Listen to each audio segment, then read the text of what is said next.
양시장 현재 2.5% 안팎으로 하락 흐름 꾸준히 좀 나옵니다.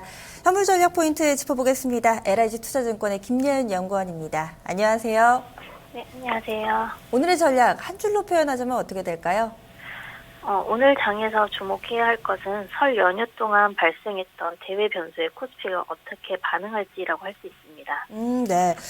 이렇게 그러면은 아무래도 오늘 내일이지만 그래도 이번 주 첫 번째 거래이기 때문에 좀 함께 좀 묶어서 봐야 될 것 같은데요. 주간으로 봤을 때 또 어떤 체크 포인트들이 있을지요?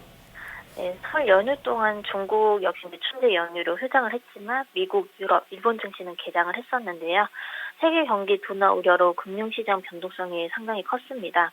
일본 증시 같은 경우 큰 폭으로 하락하고 미국, 유럽 역시 약세를 보였는데 니케이 지수 같은 경우 9일에는 5.4% 하락하면서 3년 만에 최대 하락폭을 기록했고요. 10일에도 약세가 이어지면서 2.3% 하락해 이틀 동안 8% 가까운 하락세를 보였습니다. 이는 국제유가 하락과 함께 안전자산 선호 심리가 커지면서 엔화가 강세를 보이고 있기 때문인데요. 일본은행이 마이너스 금리를 도입했을 때는 엔화가 약세를 보였지만 다시 강세로 돌아서면서 증시의 주도주인 수출 금융주의 하락이 증시에 힘을 주고 있는 것으로 풀이할 수 있습니다. 국제유가의 경우 잠시 반등하는 모습을 보였지만 상승 모멘텀이 부족하기 때문에 하락하면서 안전자산 선호 심리가 더욱 커지고 있는데요. 미국 에너지정보청이랑 국제에너지기구가 유가의 추가 하락 가능성을 경고하면서 유가는 하락 흐름을 이어가고 있습니다. 유가의 경우 확실한 상승 모멘텀이 나오기 전까지는 현재 수준에서 크게 벗어나지 못할 것으로 예상돼 글로벌 전체의 리스크로 작용할 가능성이 크고요. 국제 유가로 인한 리스크는 사실 새로운 악재가 아니기 때문에 이로 인한 코스피 추가 조정폭은 제한적일 것으로 전망을 하고 있습니다. 일본 증시와 국제유가 하락 이외에 이제 체크할 포인트는 옐런 연준 의장의 발언이라 할 수 있는데요. 현재 시각으로 10일 오전 10시에 옐런 의장이 하원 금융서비스위원회에 출석해서 의원들의 질의에 답을 했습니다. 투자자들은 의장의 발언을 통해서 연준의 경기 진단과 앞으로의 통화 정책에 대한 시사점을 얻을 수 있을 거라고 기대하고 주목하고 있었죠. 옐런 의장은 국내 금융 환경이 미국의 경제 성장에 덜 우호적으로 바뀌었다고 언급을 했는데 또 중국 경제에 대해서 하방 위험이 있다고 평가하는 등을 지목해서 그 속도를 늦출 수 있다는 신호를 줬습니다. 하지만 이는 성장 둔화로 받아들이면서 미국 증시에는 부정적인 영향을 주었지만 금리 인상의 지연이라는 점에서는 긍정적이라고 할 수 있습니다. 지금 크게 세 가지네요. 그럼 일본 유가, 옐런 의장 발언 이렇게 해주셨는데 안쪽으로 지정학적 리스크는 좀 어떻게 보고 계신지 간략하게만 멘트 들어볼까요?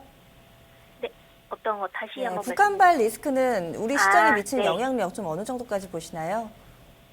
북한에서 이제 미사일을 발사를 하고 우리 정부 측에서 주간이라는 이제 악수라고도 할 수 있겠죠. 이런 거를 뒀는데 이와 관련된 이제 남북 경협주들은 이제 많이 하락을 하겠지만 이 상황이 사실 남한과 북한 모두에게 개성공단 중단이라는 거는 경제적으로 사실 의미가 크기 때문에 저번에 2013년 5월 이제 2013년에 5개월 정도 이제 중단됐었는데 사실 이게 계속 지속된다라고 보기는 좀 어렵지 않나라고 보고 있어요.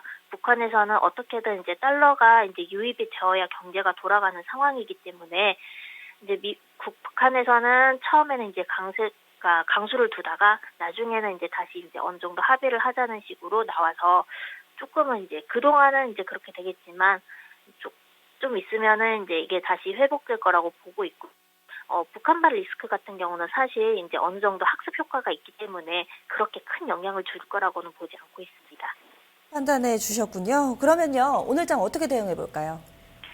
오늘 증시 흐름은 이제 설 연휴 동안 발생한 이제 대외 리스크 때문에 이제 부정적일 것으로 보고 있는데, 하지만 이런 조정은 이 정도는 이제 반영되었기 때문에 제한적일 것이라고 보고 있습니다. 오늘 큰 폭으로 하락 출발했지만 장중에 어느 정도 회복하면서 장이 마감할 것인지를 주목하는 게 중요한 사항이라 할 수 있겠고요. 글로벌 증시 하락이랑 북한발 리스크 등으로 투자 심리는 부정적일 수 있지만 이번 대외 리스크는 새로운 내용이 아니라는 점과 또 그 전에 조정을 이미 어느 정도 거쳤기 때문에 과도한 우려를 가질 필요는 없습니다. 다만 여전히 리스크는 상존하고 있기 때문에 어느 정도 완화될 때까지 하면 3월 정도까지는 전략으로 대응해야 한다는 것을 거듭 강조할 수 없습니다. 엔화 강세 수출주, 특히 자동차 관련주는 이제 수혜를 받을 것으로 보이기 때문에 이에 대한 투자자들의 심리가 돌아설지도 중요한 포인트라 할 수 있습니다. 네, 알겠습니다. 말씀 고맙습니다. 네, 감사합니다. 현물 전략 포인트 들어봤습니다. LIG 투자증권의 김예은 연구원이었습니다.